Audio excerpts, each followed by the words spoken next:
Buenas tardes, bienvenidos a las tutorías de la UNED, del curso de acceso de geografía.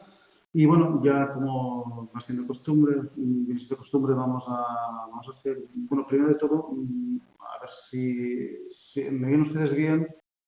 Si oye, otra cosa que también me gustaría comentar, algunos alumnos lo han comentado, que si hay una especie como de eco en las clases, y claro, yo intento, esto es un pequeño cuarto y a lo mejor pues la voz rebota.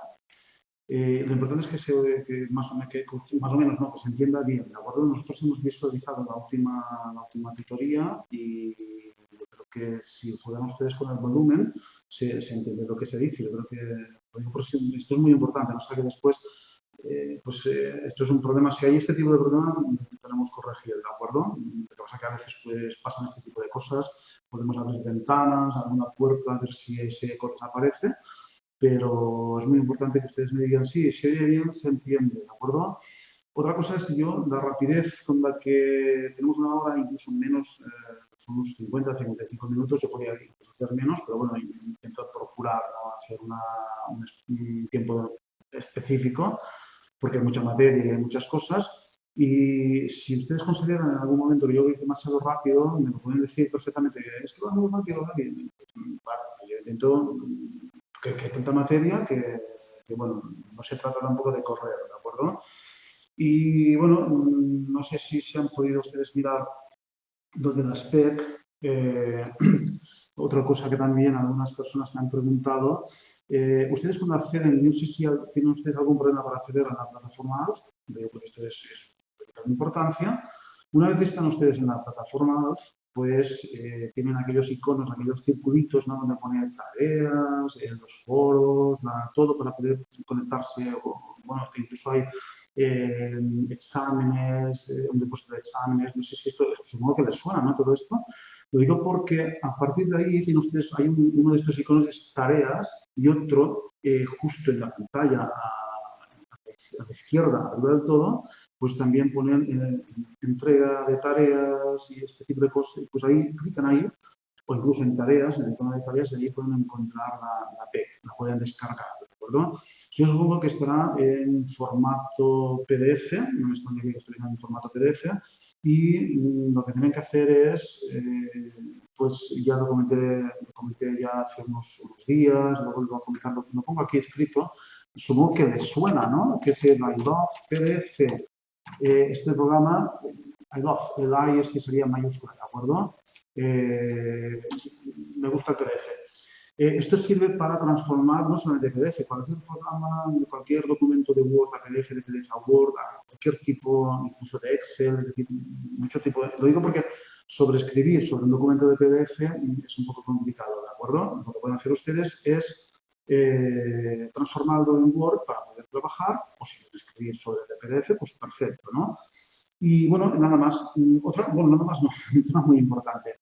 Los plazos de entrega. ¿Alguno de ustedes se ha podido descargar la PEC, la prueba de evaluación continua? ¿Sí o no? Pues les envío esto, que no lo había puesto. Vale. No, vale, pero todos, nadie de ustedes ha podido conseguir la PEC. Vale, lo digo porque es muy importante, yo la tengo, pero claro, se la podría adjuntar, pero yo prefiero que ustedes vayan. Yo ya he mirado, vale, ya he mirado, pero la pregunta es la siguiente. Aparte de mirar, ¿la ha podido usted descargar? Vale, muy bien. La ha podido ver, descargarla, vale, muy bien. Lo digo porque es interesante que vayan haciendo. Tienen tiempo, no se preocupen. Aunque parezca que es mucha cosa, no es tanto, pero ya vayan haciendo, ¿de acuerdo? Tienen de plazo, si no recuerdo mal, hasta el día 12 de enero. Que bueno, parece que no, pero no es. Después, acuérdense que vienen las navidades, que si esto, que si aquello, y después uno se da cuenta. No lo dejen para los últimos días, ¿de acuerdo? Vayan haciendo, vayan estudiando y algunas cosas, algunos detalles que yo pueda ir comentando por ahí, pues modificando algunos de estos temas. Muy importante, ¿de acuerdo? No es obligatorio, esto también es otro tema, ¿no? No es un documento, no es una prueba obligatoria, pero sí muy recomendable, ¿de acuerdo? Está ahí, la pueden descargar y después adjuntar, lo tienen que hacer a través de la plataforma, no lo pueden hacer, no me la pueden enviar por correo electrónico porque no es correcto. Plazo, repásenlo, pero creo que es hasta el 12 de enero, hasta las 12, hasta las 11:59, es decir, pero no apuren hasta el último minuto. Y yo tengo de plazo, nosotros los profesores tenemos de plazo hasta el día, me parece, no sé, 9 de febrero, si no recuerdo mal, para corregirlas. Hay unas 3 semanas aproximadamente para corregirlas, ¿de acuerdo? Bueno, dicho esto, vamos a repasar un poco ya, nos vamos en materia y vamos a ver el tema de hoy, ¿de acuerdo? No sé si tienen alguna pregunta o no, supongo que sí, tienen muchas preguntas, ¿no? Pero en relación a la PEC, me lo pueden plantear en el correo electrónico, como ya han hecho algunos de ustedes, y yo pues intento contestar con la mayor celeridad posible, ¿de acuerdo?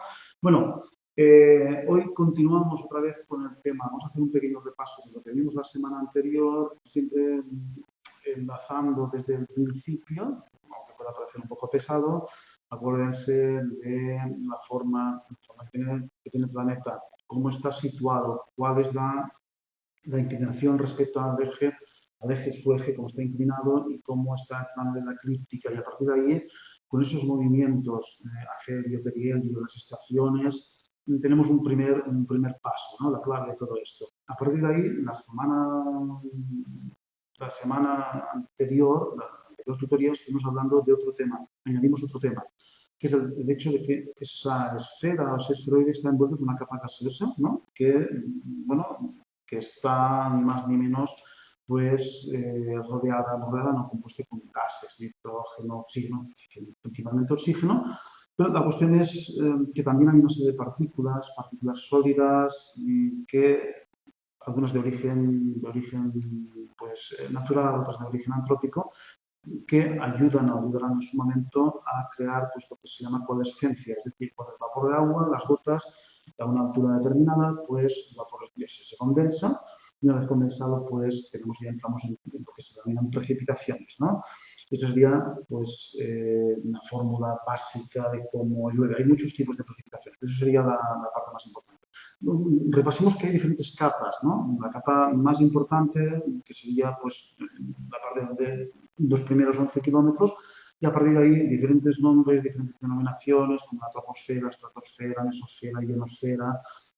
Bueno, pero también con una variación de temperatura, una cosa que es muy importante, una capa que sería la capa de ozono, que es un protector, un gran protector de la superficie terrestre que no permite que radiaciones ultravioletas penetren en el planeta, ¿no?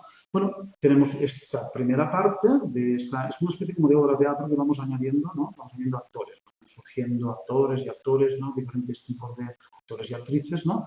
Que se va conformando pues esta gran obra de teatro, ¿no? Por decirlo así, es decir, tenemos una parte que es el planeta, su forma esférica, su inclinación, su movimiento a través del Sol, alrededor del Sol, diferentes movimientos también en épocas cronológicas muy de gran amplitud cronológica, pero lo importante es la parte diaria o anual, ¿no? Cómo se va moviendo.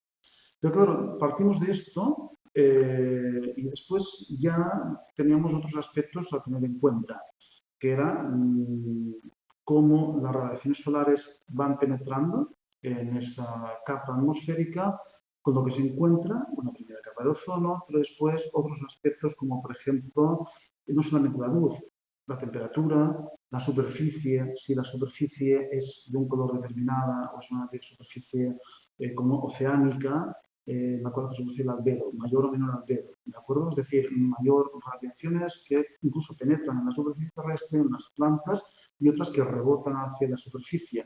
Y a partir de ahí, pues tenemos el efecto invernadero, que, acuérdense, las nubes, las propias nubes, crean un efecto invernadero porque provocan que también las propias nubes de color blanco, ¿no? Que provoca que la luz rebote, la luz y las radiaciones solares reboten otra vez hacia las capas exteriores, pero otras sí que penetran, pero también las propias radiaciones solares que han penetrado en la superficie también rebotan, pero se encuentran con las nubes.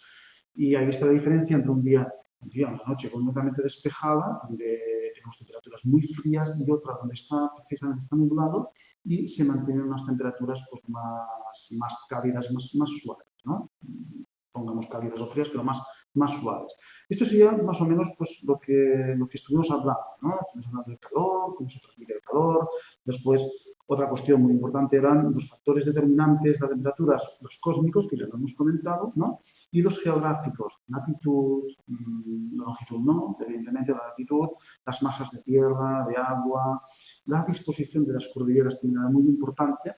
Y bueno, todavía nos queda añadir, que no es el tema de hoy, añadiremos la parte oceánica. Cuando entremos en la parte de los océanos, también vamos a ver que aquella es la guinda del pastel, ¿no? Lo último para dar explicación a todos los fenómenos meteorológicos. Es decir, es una cosa compleja, no es que sea difícil, yo no creo que sea difícil, pero sí que es más bien compleja. Pero fíjense que estamos hablando de una cuestión física, es decir, cómo es la Tierra, cómo es la forma, y partimos de un elemento que podríamos decir que no es imperfecto, por decirlo así, ¿no? Es decir, que no es la distribución de tierras, la distribución de mares, de océanos, no es homogénea, sino que hay diferentes formas. Hay un predominio del hemisferio norte, hay diferencia del hemisferio sur, en relación a los océanos y a las masas oceánicas, a las masas terrestres, las tierras emergidas, y esto pues ya crea una diferencia, ¿no? Pero claro, también estamos que en la zona central, desde el Ecuador hasta los trópicos, las radiaciones que se reciben, estamos hablando de una sola estación, ¿no? Podemos decir una especie de verano que siempre es la misma temperatura, las mismas lluvias, lo mismo, pero a partir de los trópicos, cuando nos alejamos del Ecuador, tanto el hemisferio norte como sur, resulta que esa estación perfecta, ¿no? Por decirlo de una manera, entre comillas, lo de perfecto, pues ya entramos en dos estaciones, una estación seca, una estación húmeda, pues conocemos la sabana, e incluso la producción biogeográfica, que también es un tema interesante, ¿no? Que lo tenemos en su momento. Es decir, todo tiene la traducción, es decir, en una zona encontraremos muchísimos árboles, en otra menos, o unos árboles adaptados a una estación seca, estación húmeda. Después tienen los desiertos y a partir de ahí ya vienen unas zonas que son las zonas oceánicas, océanos ya a unos 60, 40, entre 40 y 60 grados de latitud, no siempre igual en el norte que en el sur, por la distribución de tierras, y a partir de ahí pues ya nos encontramos con cuatro estaciones. Otra cosa es que ya lo que estamos viendo, no sé ya si vamos a terminar también con dos estaciones, ¿no? Y esto es otro tema. Pero bueno, la cuestión es que fíjense cómo ya de una pasamos a dos, a cuatro, y otra vez volvemos ya a la zona norte, ya a muchos lados hacia el norte, hacia el sur, donde ya hay un predominio de las zonas frías, donde las radiaciones solares ya no son tan potentes. Acuérdense de una naranja, una pelota que la iluminamos con una linterna y vemos que los casquetes, las zonas polares, ¿no? Las zonas más situadas al norte y más al sur, pues los extremos no reciben la iluminación. Esto pasa igual con nuestro planeta, ¿no? Bueno, también estuvimos viendo el mapa de isotermas, de isoguetas, también muy importante, es decir, qué temperaturas más o menos en las mismas zonas. Y después estuvimos hablando también de la humedad absoluta y la humedad relativa, que no sé sobre todo con el tema aquel de la esponja, ¿no? Donde una esponja y absorbe la cantidad hasta que se satura. La humedad relativa es la que podemos decirlo, se da en porcentaje, ¿no? En la unidad absoluta serían kilos por metro, bueno, esto es otro tema, ¿no? Pero que es que una relativa, porque es algo que hablaremos en su momento. Y bueno, el mecanismo de precipitación, pues estuvimos hablando también de cómo asciende el aire, la convergencia, que ya lo hemos comentado, después tipos de nubes también, después, bueno, la morfología, color, las nieblas, ¿no? Diferentes tipos de, las nieblas también es un tipo de lluvia, ¿no?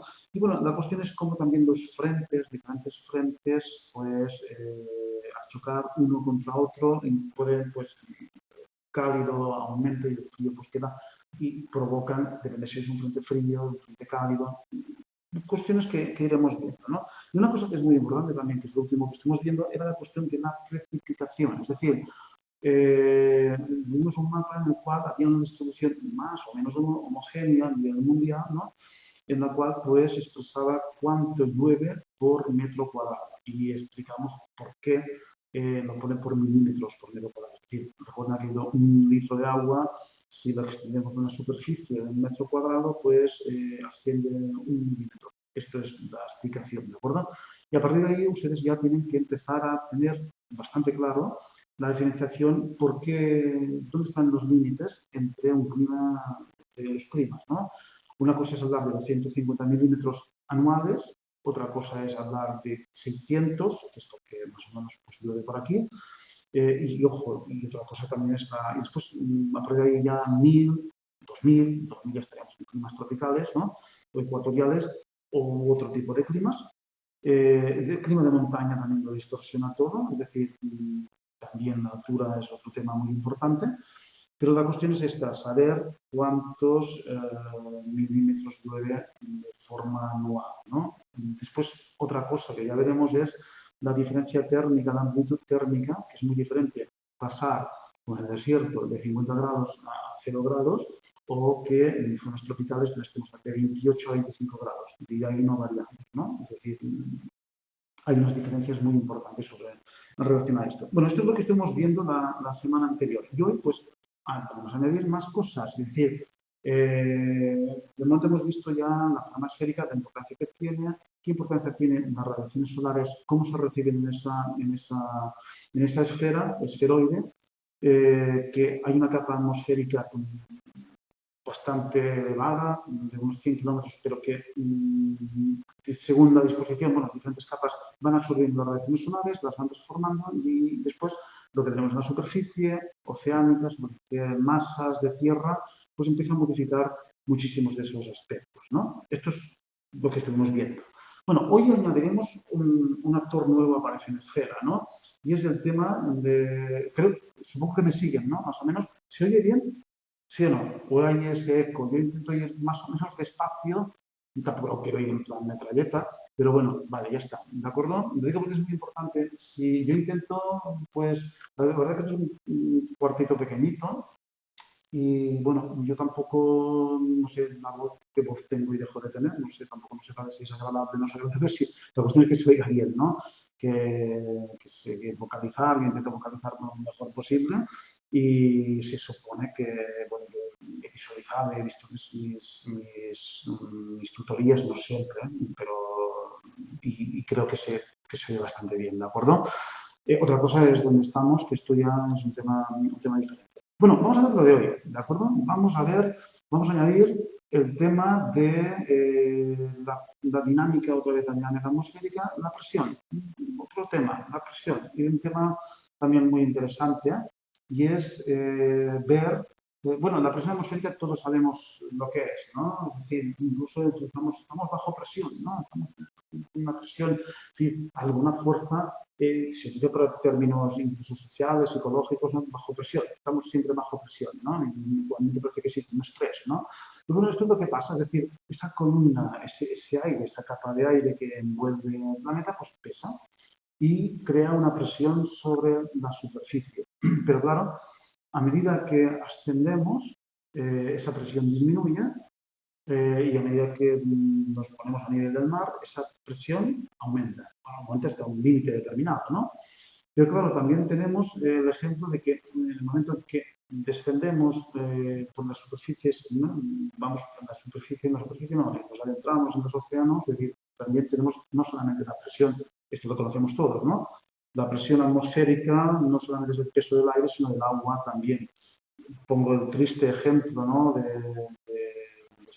sé, este verano, ¿no? De un grupo de personas que querían visitar el Titanic y la presión del mar, pues resultó pues, que aquí implosionó, parece ser, ¿no? Es decir, no explotó, sino que la propia presión aplastó esa especie de submarino batiscafo y ahí terminó la historia, ¿no? Pues esto es la presión atmosférica. Todos conocemos, supongo que todos ustedes conocen o han tenido experiencia después de bucear, ¿no? Lo que suele pasar con los oídos, ¿no? Los tímpanos, ¿no?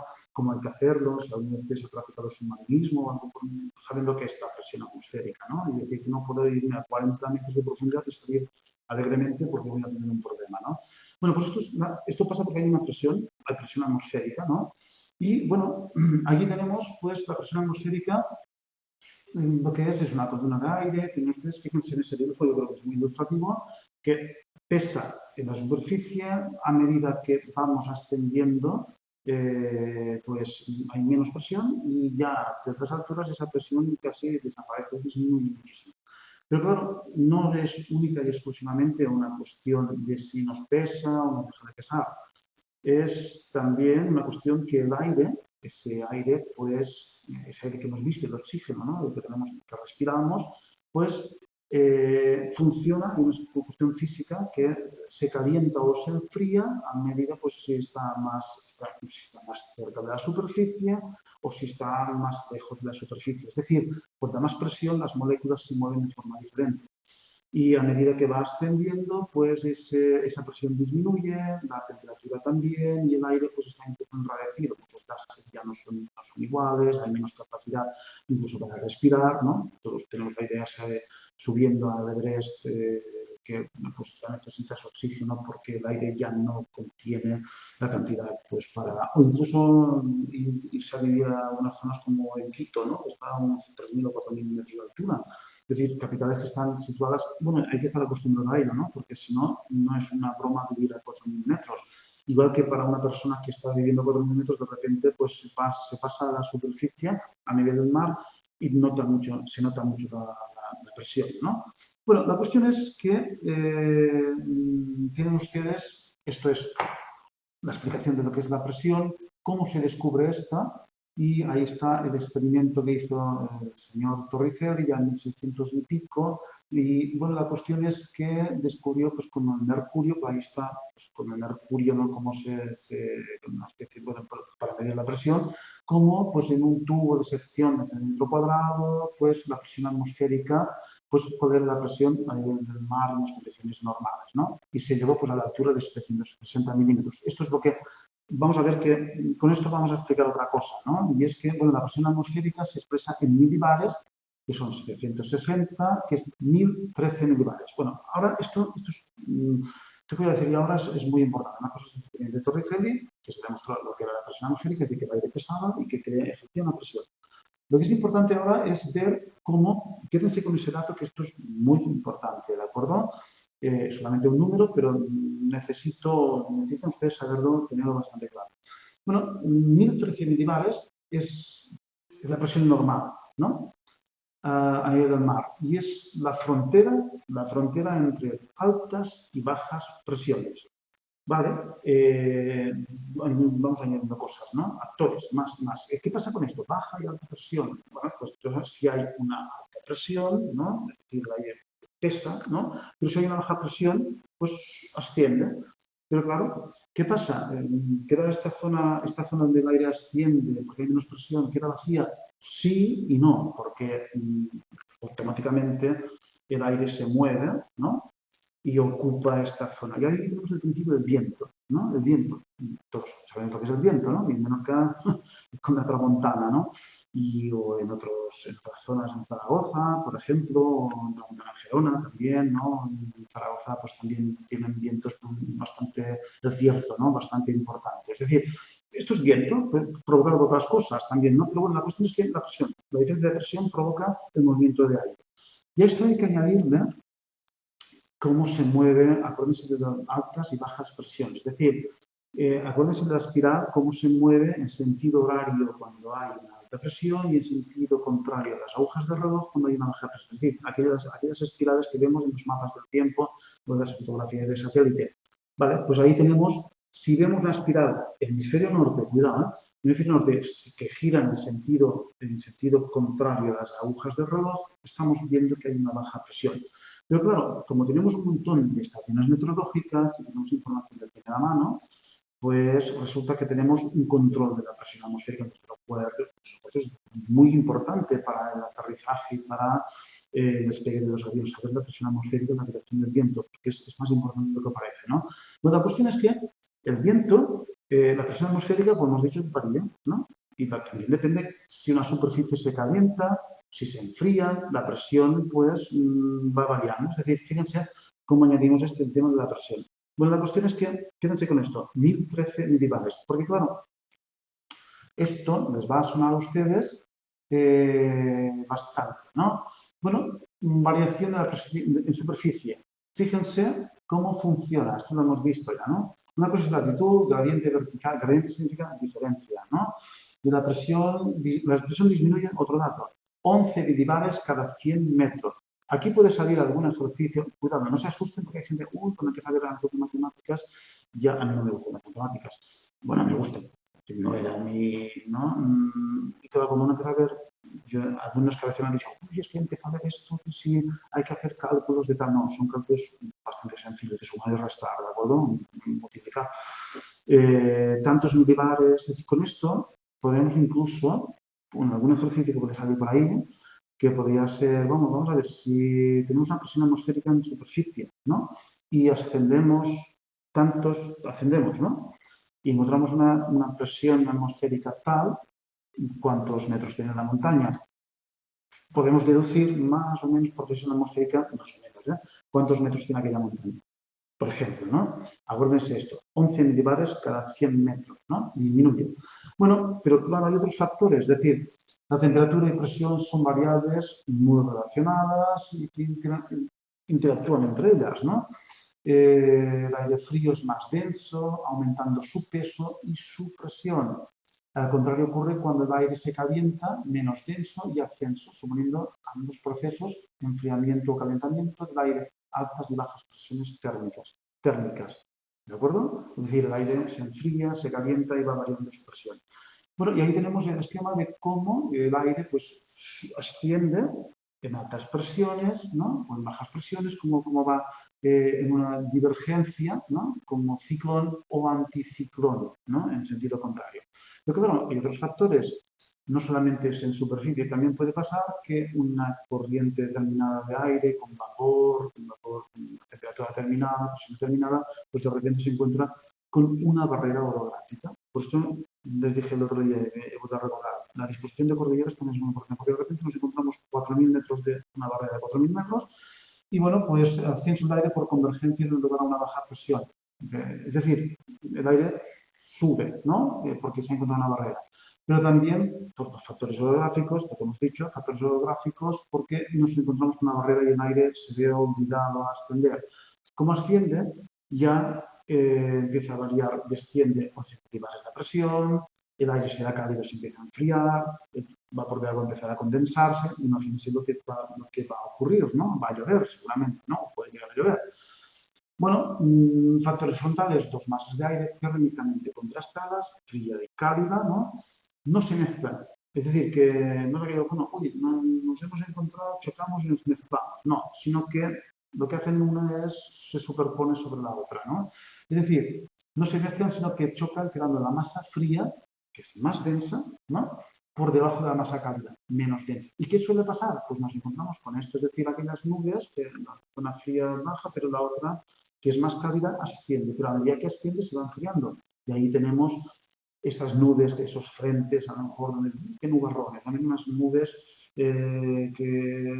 bueno, suerte que estoy en casa porque esto da miedo, ¿no? Da pánico, unas nubes color gris ahí que vienen, que tormentas incluso con rayos ahí, con tormenta, ¿no? Pues esto es lo que pasa, es decir, esto es lo que el aire se calienta, se enfría, la presión, es decir, todos esos factores que hemos introducido en esa obra de teatro, ¿no? Lo que estamos comentando. Digo obra de teatro, puede decir, pues, cualquier cosa, ¿no? Pero bueno, para que me entiendan ustedes, ¿no? Vamos añadiendo elementos, ¿no? La presión, supongo que me siguen, ¿no? Más o menos, sí o no. Más o menos o menos o más. Más o menos, ¿no? Sí, seguro que sí. No es tan difícil, ¿no? Esto lo pueden repasar ustedes en el libro. Hagan esquemas, ¿de acuerdo? Es decir, yo creo que no es difícil, pero sí que es complejo. Cada vez es más complejo. Fíjense que cuántas cosas, más o menos, vale, no menos o más, muy bien, perfecto. Es muy importante el hecho de captar estas ideas. Después ustedes, ojo, otra cosa que también quiero decirles, las tutorías que yo doy, podríamos hacerlas de otra manera, esperar aquí a ver si ustedes tienen alguna pregunta, hablar de otras cosas, hacer exámenes, yo no recomiendo esto, podemos hacer alguna cosa, alguna práctica, pero yo creo que es importante, aparte que ustedes vayan leyendo, lo que quiero decir es que esto no sustituye el manual, ni muchísimo menos, ¿de acuerdo? Es decir, yo puedo, incluso si alguno de ustedes, bueno, yo esto que me cuentan no me interesa, pues también libres, ¿no? Bueno, pues yo lo hago de otra manera. Perfecto, ¿de acuerdo? Yo lo que intento es ayudar explicando con imágenes lo mismo que está en el libro, es lo mismo que está en el libro, pero a lo mejor poniendo ejemplos, poniendo mapas, comentando algunos detalles que yo considero importantes que a lo mejor a algunos de ustedes se les puede escapar o no, ¿no? Solamente esto, ¿de acuerdo? Lo digo, pero no entiendan ustedes que a veces suele pasar que esto sustituye el manual, muchísimo menos. Esto sí, yo estoy repasando todo el manual, casi todos los puntos, no todos, ¿no? Pero yo creo que ha sido una idea más, después ustedes vayan haciendo sus esquemas y yo creo que esto les puede ayudar. Bueno, de hecho, suele estar así, pero bueno, espero que les pueda ayudar, ¿de acuerdo? Bueno, si ustedes me siguen, continuamos con ese viaje con bajo presión, ¿de acuerdo? Y vamos a ver lo siguiente. Bueno, ahí es lo mismo, ¿no? Es decir, fíjense ustedes cómo están las áreas de baja presión, las áreas de alta presión y cómo funciona. Es decir, el aire siempre son esos círculos que hemos dicho, esas esferas no, esas espirales, ¿de acuerdo? Que lo que tenemos, pues el aire, pues pesa y va haciendo así, y es decir, va moviéndose. Y ahí una influencia muy importante es el calentamiento o enfriamiento que ejercen los rayos solares. Después, pues, si está nublado, si estamos cerca del mar, si no estamos cerca del mar, si recibimos, es decir, por ejemplo, influencias marinas importantes, donde pues esto suaviza muchísimo. Y después hablaremos de un tema que es muy importante. Suaviza o no suaviza, incluso modifica ciertos aspectos, otros acentúa, incluso los puede llegar a acentuar, ¿no? Cuando lleguemos al tema, a la última parte de este tema, que hablaremos de las corrientes marinas, vamos a ver, ya lo dije el otro día, que es como el mecanismo por el cual funcionan no las superficies, no los océanos, es muy similar, es lo mismo, yo diría casi que es lo mismo, pero a nivel marino. Es decir, que no solamente hay que quedarse con la superficie marina, sino todo lo que hay a muchos metros de profundidad. Y no solamente esto, sino la salinidad. Cuánta sal hay, cuánta temperatura, si es un mar cálido, si es un mar frío, si hay aportaciones de aguas dulces, es decir, si es más o menos salada, más o menos densa. Fíjense que es un poco como la estructura de la atmósfera. Es decir, no solamente con el agua salada y ya está. No, sino que todo está en movimiento. E incluso en el mar, los océanos, vamos a ver que hay también una especie de ríos, que son corrientes, que si pasan por una región y es una corriente cálida, como nos pasa en Europa, pues tenemos un clima suave. Si es una corriente fría, crea unas condiciones climáticas, unas condiciones incluso biogeográficas completamente distintas. Es decir, el mar, ahí sí que es lo que he dicho antes. Cuando veamos lo del mar, vamos a ver la guinda del pastel, lo último, ¿no? El último añadido de todo esto. Bueno, ¿cómo se mide la veleta para conocer la dirección del viento? Bueno, y medir la intensidad.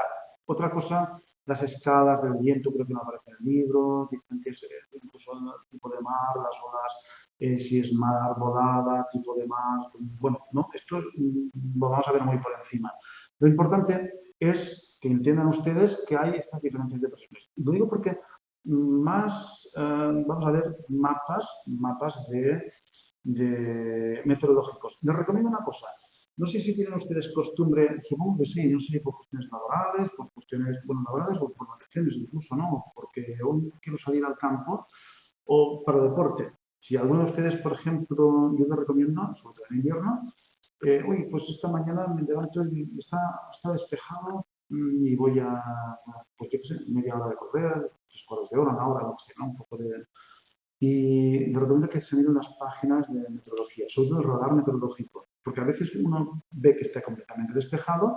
En un radar meteorológico es muy fácil ver que tenemos una tormenta situada a 20 kilómetros que no nos enteramos, pero que está ahí y que en cuestión de 10 minutos está encima de nosotros. Esto es muy importante. Les recomiendo que empiecen a ver, no sé si tienen una costumbre, de visitar o de ver páginas meteorológicas, de información meteorológica, como del tiempo también, ¿no? Lo digo porque una cosa es que nos digan el tiempo, mira, mañana lloverá, no lloverá, muy bien, ¿pero por qué? Les recomiendo que vayan viendo incluso en los mapas de isobaras, es decir, para entender, porque lo van a entender ahora muchísimo mejor. Ya no sé si tienen experiencia o no, pero pues esto lo van a entender mucho mejor. Bueno, claro, incluso poniendo un mapa, ya pueden ustedes saber qué posibilidades hay de que llueva y cuál es la dirección del viento. Es muy importante saber si el viento es del norte, es un viento fuerte del norte va a ser frío, si es del sur va a ser cálido y húmedo. Esto también nos ayuda para ponernos qué tipo de ropa me pongo, ¿no? Porque si resulta que vienes del sur, como estos días, húmedo, y bueno, está nublado como un abrigo, pero resulta que vienes del sur, pues resulta que nos vamos a asar, ¿no? Es decir, sí, entre otras cosas sirve para esto, ¿no? Es decir, cosas muy básicas, ¿no? Bueno, o para lo que sé, no voy a limpiar el coche, porque al final, como va a llover, pues creo que es cosas de estas, ¿no? Bueno, aquí tienen un mapa, ahora vamos a explicar esto, el tema de las isoladas y todo esto. Y bueno, ya hemos dicho antes, fíjense en esto, gradiente de presión, es decir, gradiente sería diferencia de presión entre una zona u otra. Bueno, ¿qué pasa aquí? Pues el límite está en 1300 milibares. Es decir, si ustedes, les voy a poner un ejemplo, ¿no? Ven este mapa, que esto es un mapa antiguo, tenemos una borrasca y un anticiclón. Fíjense en una cosa que es muy importante. Lo ven bien, ¿no? Supongo que si no lo han amplío. ¿Se ve bien? Es que yo creo que se amplía aquí, ustedes no lo van a ver ampliado, no sé. Bueno, supongo que sí. Vale. Pues fíjense en este mapa de isobaras. Esto es muy importante. Bueno, la cuestión es que tenemos aquí 1016, 1020. Pues aquí entre 1016 y el 1020, fíjense, 1016 y 1012, aquí está la frontera entre donde empieza, pues, ojo, tampoco vamos a decir buen tiempo y mal tiempo. Tampoco no se trata de esto, ¿no? Pero donde dice la alta y baja presión. No es sinónimo de buen tiempo o mal tiempo. ¿Qué quiere decir esto? Pues que el aire, la circulación del aire, por lo que hemos comentado, pues en este caso ahí tenemos que gira en este sentido, ¿no? En sentido de las agujas de reloj. Pero aquí tenemos un sentido contrario, ¿no? Es decir, pero vamos a encontrar una zona que es la zona de frontera. Otra cosa es que ahí un aire sea cálido, otro sea frío y empiezan a encontrarse estas masas y a partir de ahí se creen frentes, ¿no? Otro tema muy importante. Fíjense que estamos 1000, 1001, 1008, 1012. Bueno, no es tampoco una presión muy importante, pero sí que vamos a ver después mapas. Aquí tenemos una imagen de satélite donde podemos ver incluso diferentes, ¿no? Incluso cuando tenemos la información meteorológica de la presión, después es cuando ya tenemos datos y podemos incluso empezar a sacar conclusiones, ¿no? Bueno, ¿esto para qué sirve? Para otras cosas, ¿no? Es muy importante, bueno, también actualmente por cuestiones económicas, es decir, la traducción que hacemos económica, no de todo. Cuidado que va a llover, que si no cierro esto resulta que puedo perder tantos miles de millones porque se hace natural. Otra cosa es que después se construya en zonas donde se puede construir, que la gente no haga caso, que salgan a navegar, por ejemplo, con un temporal, que pues, están pues, buscando meses hasta que no encuentran más que pues, un trozo de vela y poca cosa más.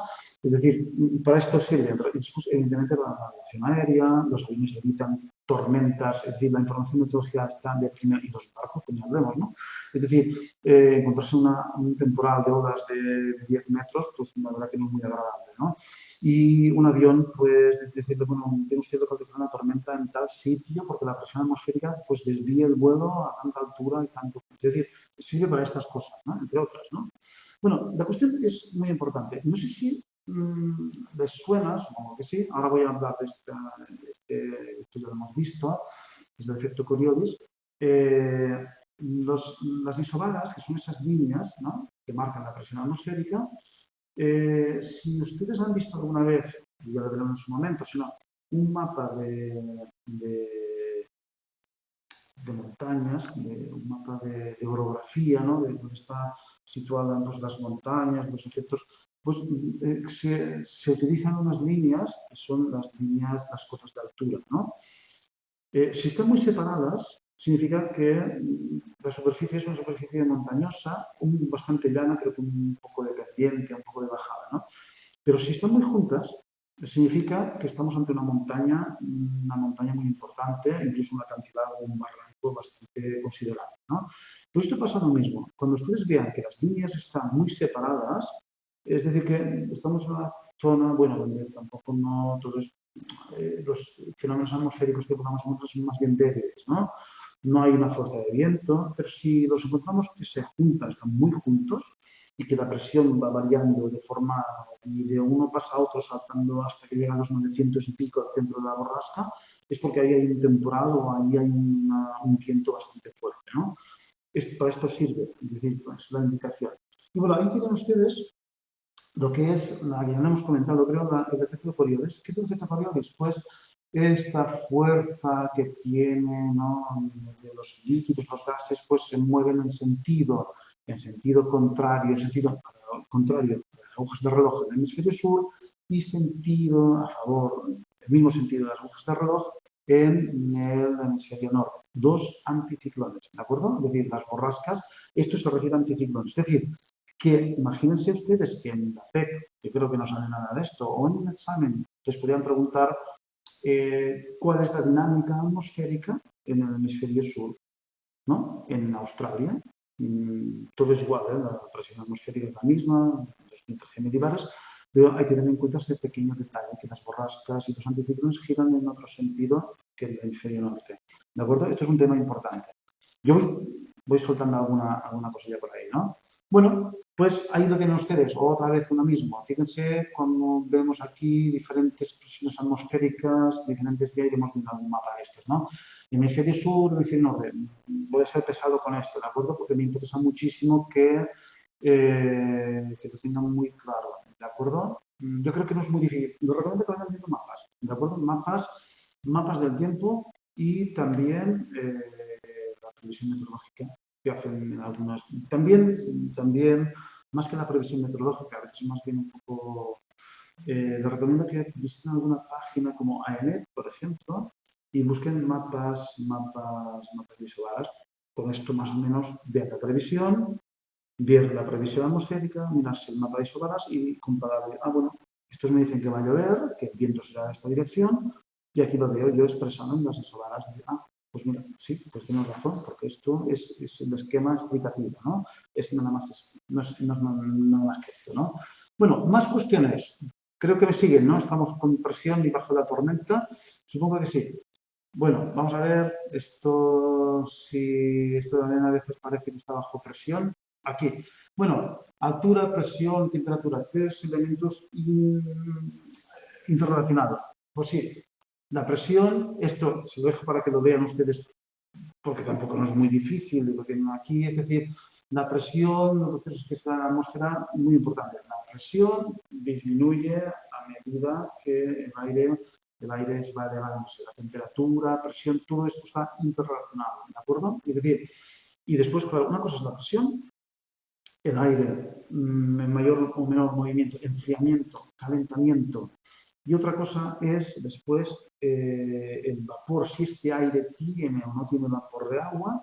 Si tiene vapor de agua, lo que va a hacer es, a medida que vaya subiendo, otra cosa muy importante, creo que lo he comentado, o si no ya saldrá en su momento.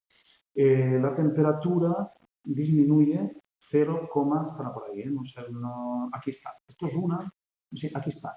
Este es el gradiente adiabático seco y el adiabático húmedo o de saturación. Es decir, a veces seco, que dice que no hay vapor de agua, no hay intercambio de energía, ¿no? Y sería suelos de 1 grado cada 100 metros. La temperatura disminuye o aumenta 1 grado cada 100 metros.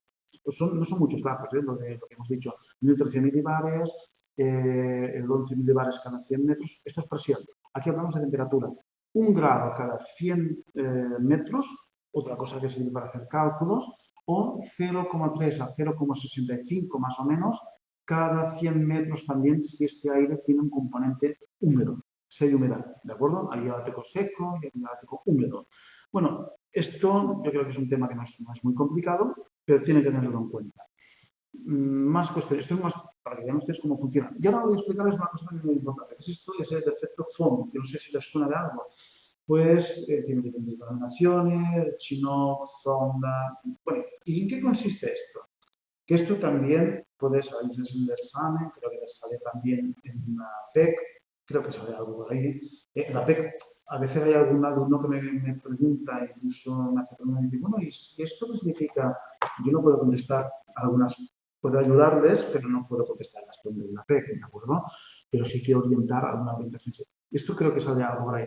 ¿En qué consiste esto? Bueno, consiste, pues, más o menos en que el aire caliente y húmedo, ¿no? Pues asciende. ¿Y qué pasa? Pues disminuye la presión, el aire se condensa, coalescencia y llueve. Y esa humedad queda solamente en una de las, laderas de la montaña. En este caso sería Barlovento, ¿no? Asciende y precipita. Pero claro, ¿qué pasa? Que ese aire,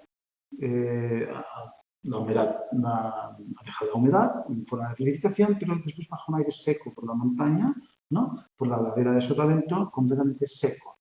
Con unas diferencias de temperatura bastante importantes, que provocan precisamente que haya una diferencia bastante importante. Esto pasa, por ejemplo, pues es muy importante lo que hemos dicho de la disposición de las cordilleras. Las cordilleras, según cómo estén dispuestas, y una corriente asciende, deja una ladera completamente húmeda con vegetación y la otra un desierto. Esto es más o menos lo que pasa, o similar a lo que pasa en el desierto de Atacama en Chile, ¿no? Las zonas más áridas del planeta. Es decir, es la humedad, la posible humedad queda en las montañas y después la zona interior ya el aire que es seco. También pasa en España, Es más, incluso que puede condensarse, debe enfriarse, el aire se enfría al ascender, bueno, depende del mecanismo de ascenso, ¿no? Bueno, la cuestión es que lo que pasa es esto. Quédense con esto, el aire asciende, precipita y después el aire que desciende es seco, con las laderas de Barlovento y Sotavento, ¿no? Y esto, por una anécdota, parece ser que en Suiza, bueno, en Suiza no sé exactamente, un caso judicial en el cual pues, incluso puede provocar problemas de tipo, todos sabemos que el viento puede provocar aspectos psicológicos, ¿no? Se utilizó, parece ser, por lo que de una vez, en un caso en el cual pues, un señor, pues de repente la temperatura le cambió y pasaron de no sé cuántos grados a muchísimos grados precisamente por este efecto, ¿no? Y el señor pues se volvió loco, cometió, bueno, pues y se pudo demostrar que por cuestiones meteorológicas este señor había sufrido una enajenación mental transitoria, momentánea, provocada por el clima. Es decir, porque de repente el señor estaba a 15 grados y de repente pues, el aire pues, subía a 37 grados, ¿no? Por un ejemplo, ¿no? Y el aire, pues, el señor se quedó y fue demostrado, para que vean ustedes la influencia del clima, ¿no? Bueno, esto creo que queda bastante claro, ¿no? Es decir, la montaña asciende, precipita y la siguiente de ahí pues tenemos una zona donde el aire es seco, completamente seco. Bueno, ya por sondas sí, vamos a dejarlo. Bueno, otra cosa, 10, esto de aquí, vale, las masas y los diferentes choques de masas que ya lo hemos visto también, ¿vale? Esto como lo volveremos a repasar. Vale, esto de aquí. Circulación general atmosférica. Bueno, pues una cosa es la corriente del chorro, que es esto que se retira en verano, pero en invierno vuelve a descender, que tiene, también sale algo de ahí en la PEC, ¿no? Es una corriente que va a 300, incluso más kilómetros, circula, ¿no? Y es el motor atmosférico. Se llama Gene Stream o corriente del chorro. Y bueno, pues lo que provoca es esto que es un motor atmosférico, ¿no? Una especie de tubo de aire que utilizan algunos aviones incluso cuando la encuentran, que bueno, ya hemos encontrado esto, perfecto, ¿no? Pues que nos lleva a casa. ¿Qué pasa con esto? Pues la circulación general atmosférica pues funciona de esta forma, es decir, tenemos que a tantos grados desde el Ecuador, los vientos alisios se van hacia el Ecuador a latitudes medianas entre 30 y 60 hacia el oeste y después hacia el este, perdón, y hacia el oeste. Fíjense que el esquema se repite en todas las latitudes, hemisferio norte, hemisferio sur. Otra cosa es que después de ese, es que estamos en lo mismo, ¿no? Otra cosa es que después, aquí, en ese esquema perfecto, añadimos pues, los océanos, las cordilleras y los hemisferios, los diferentes continentes que provocan pues, diferencias en la circulación atmosférica. Es decir, fíjense, es como lo que estamos hablando, la obra de teatro perfecta, pero resulta que hay algunos agentes que distorsionan las cosas, ¿no? Distorsionan entre comillas, es lo que hay, ¿no? Lo que dijimos al principio, la naturaleza propone y los humanos pues firmamos que es lo que hay. Es decir, está dispuesto así, la naturaleza lo ha dispuesto de esta forma, ¿no? Bueno, muy importante cómo muy importante porque después de esto van a entender ustedes cómo estos aires predominan en estas latitudes, por lo tanto, la circulación nos envía, en este caso, hacia Europa. Aquí esto pues va hacia el centro, hacia el Ecuador, los vientos alisios que se utilizó en el descubrimiento de América, por ejemplo, para navegar, e incluso estos vientos se llamaban las voltas y las tornavoltas, como los portugueses lo denominaban así, esos vientos donde se separaban del Ecuador, ¿no? Del Ecuador de África, el continente africano, para después en el Ecuador, es decir, se utilizaban para navegar, ¿no? Bueno, esto más o menos yo creo que lo veremos de nuevo, volveremos a ver, porque cuando hablemos de los climas, este será un tema importante. Es decir, vamos a hablar de cuál es la circulación general que predomina. Claro, si resulta que predomina otro tipo pues esto para un continente determinado, pues será importante o no será importante. ¿De acuerdo? Más cuestiones. Vale. Pues otra cosa que también es muy importante, que son las masas de aire, ¿no? Es decir, las masas de aire no predominan en altura, pero sí en extensión. Tienen pues unas características hidrotérmicas de humedad, de calor, que son homogéneas. No se suelen mezclar entre ellas, pero sí que por ahí donde van pasando, pues van dejando, incluso adquiriendo nuevas. Es decir, una cosa, y es diferente, una masa, y no se asusten con esto, ¿no? Pero claro, no es lo mismo una masa oceánica de origen tropical que viene pues, una temperatura determinada, ¿no? Con una humedad, o una masa terrestre procedente del desierto, donde es seca, pero también puede ser muy húmeda, o unas masas que proceden del norte, son las que van en la península ibérica, ¿no? Pues masas que vienen del Ártico, si son polares, si son continentales. El aire que viene continental es muy seco y frío. El aire que viene del polo también es muy frío, pero es húmedo, si es marino, ¿no? Es decir, ahí está. Ahí tienen ustedes la ártica continental, antártica, la polar continental, cuando predominan, cómo se denominan, qué temperaturas tienen, imagínense, pues menos 35 grados, menos 20, o estas, la tropical continental, con 30, 42 grados. Muchísimo mejor, ¿no? Para nosotros. Y ahí, pues, ¿qué provoca? Que son muy frías, no son muy frías, son frescas, son húmedas, inestables, estables, es decir, provocan inestabilidad muy importante, ¿de acuerdo? Van circulando por ahí y, claro, no es lo mismo una masa que nace en Siberia, por ejemplo, una superficie terrestre fría, que una que nace en el Ecuador o en la zona húmeda, la zona continental, la zona oceánica, en la cual puede circular y con unos componentes determinados. Esto es muy importante. Hoy hemos añadido mucha cosa, ¿eh? Y bueno, y lo último ya es el choque de masas, lo que pasa con el choque diferentes choques de masas, ¿de acuerdo? Frente cálido, frente frío, es decir, unos provocan más, otros provocan menos lluvias, y bueno, lo que usted sabe esto, ¿no? Frentes o fluidos, diferentes tipos de frentes que van enfrentándose uno a otro, y recuerde, no se suelen mezclar, sino que uno asciende y el otro, pues a veces incluso circula en paralelo, pero lo normal es que se choquen y uno ascienda y el otro quede, después cuando ascienden es otra cosa, ¿no? Entonces pueden provocar mayores o menores tormentas. Bueno, lo tengo aquí, el frente frío, el aire frío alcanza al cálido, ¿no? El frente cálido, el aire cálido alcanza el frío, hay un ascenso suave, ¿no? Y, bueno, el frente ocurrido que alcanza las masas, pero hay una pérdida de las características también, ¿de acuerdo? Es decir, esto lo pone en el libro, vimos que es en el libro, ¿no? Diferentes tipos y cómo cuando chocan unos con otros, cuando se enfrentan unos con otros, pues qué provocan.